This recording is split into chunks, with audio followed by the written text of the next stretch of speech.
আসসালামু আলাইকুম। Crown cement সকালের খবরে আমন্ত্রণ জানাচ্ছি আমি স্মত মিলি। বাংলাদেশ জাতীয়তাবাদী দল বিএনপির প্রতিষ্ঠা বার্ষিকী আজ। ক্ষমতা আর ক্ষমতার বাইরে, সংসদ থেকে রাজপথ, নানা অভিজ্ঞতার চড়াই উতরাইয়ের মধ্য দিয়ে প্রতিষ্ঠার ৪৭ বছর পূর্ণ করল বিএনপি। দেশে বহুদলীয় এবং সংসদীয় গণতন্ত্র ফিরেছে যে দলটির হাত ধরে ছাত্র জনতার গণভ্যুত্থানের মধ্য দিয়ে তাদের সামনে আবারও সুযোগ এসেছে দেশ বিনির্মাণের, এমনটাই মনে করেন বিশ্লেষকরা। হাসান মাহমুদের রিপোর্ট। ১৯৭৫ সালের ৭ নভেম্বর সিপাহী বিপ্লবের মধ্য দিয়ে রাষ্ট্র ক্ষমতায় আসার পর ৭৮ সালের এদিনে বিএনপি গঠন করেন প্রেসিডেন্ট জিয়াউর রহমান বীর উত্তম। জাতীয়তাবাদী দর্শন আর ১৯ দফা কর্মসূচি নিয়ে চলা দলটি পরের বছর জয়ী হয় সংসদ নির্বাচনে। আমাদের জনগণকে ঐক্যবদ্ধ করে বাংলাদেশের স্বাধীনতা ও সার্বভৌমত্ব। ৮১ সালের ৩০ মে বিপথগামী একদল সেনা সদস্যের হাতে জিয়াউর রহমান শহীদ হলে তার সহধর্মিণী বেগম খালেদা জিয়া আসেন নেতৃত্বে।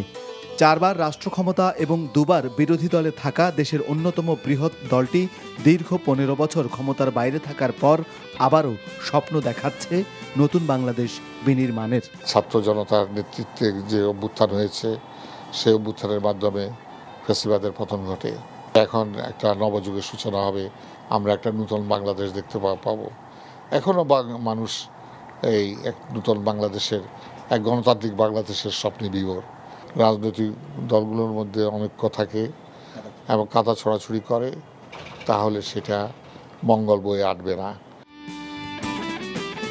২০০৭ সালের জরুরি অবস্থার সরকারের সময় খালেদা জিয়ার কারারুদ্ধ হওয়া এবং দল ভাঙনের চেষ্টা সংকটে ফেলে বিএনপিকে। ২০১৪ সালে ১০ম সংসদ নির্বাচন বর্জন করলেও অংশ নেয় ১৮ সালের নির্বাচনে। সেবার অভিযোগ ওঠে রাতের ভোটের।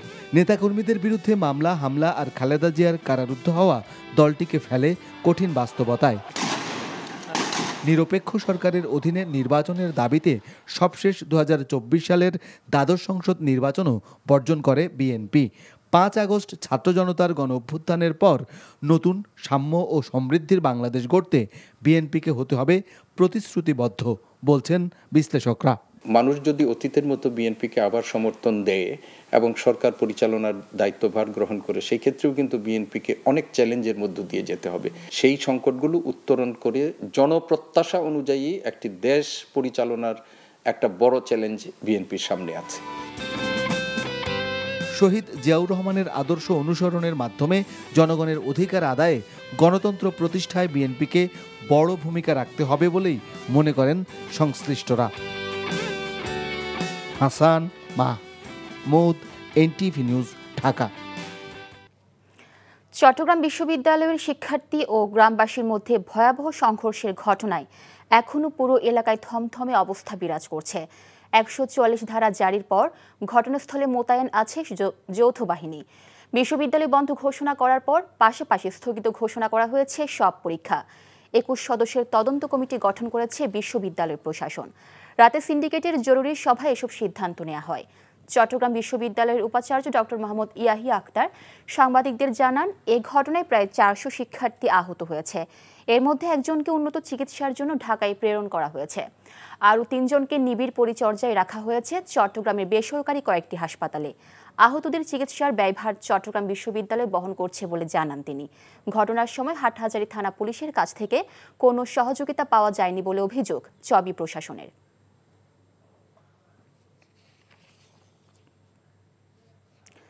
চট্টগ্রাম বিশ্ববিদ্যালয় ও আশপাশের এলাকার খবর জানতে এখন যাচ্ছি সেখানে থাকা সহকর্মী আরিজ আহমেদের কাছে। আরিজ, সংঘর্ষের পর বিশ্ববিদ্যালয় ক্যাম্পাসের এখনকার অবস্থা কেমন দেখছেন এবং আহতদের চিকিৎসার খবর জানাবেন।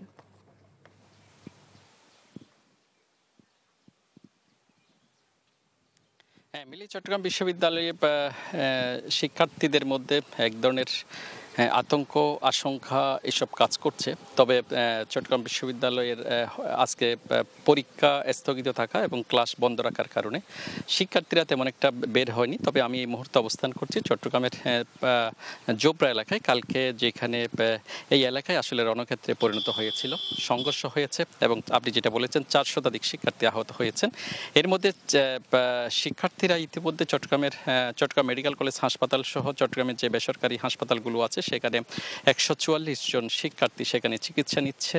এরপরে একজনের অবস্থা যে আশঙ্কাজনক, তাকে ঢাকা প্রেরণ করা হয়েছে এবং আরও 3 জনকে যে নিবিড় পরিচর্যায় রাখা হয়েছে, তাদের সংখ্যামুক্ত নন। এছাড়া আমরা এলাকায় এসে যেটা দেখেছি, এখানে এক ধরনের থমথমে অবস্থা বিরাজ করছে। মানুষের এলাকাবাসীর মধ্যে এক ধরনের আতঙ্ক বিরাজ করছে, কারণ গত রাত ধরে এখানে অভিযান পরিচালনা করেছে যৌথ বাহিনী এবং আজকেও এখানে যৌথ বাহিনীর টহল আমরা দেখতে পাচ্ছি।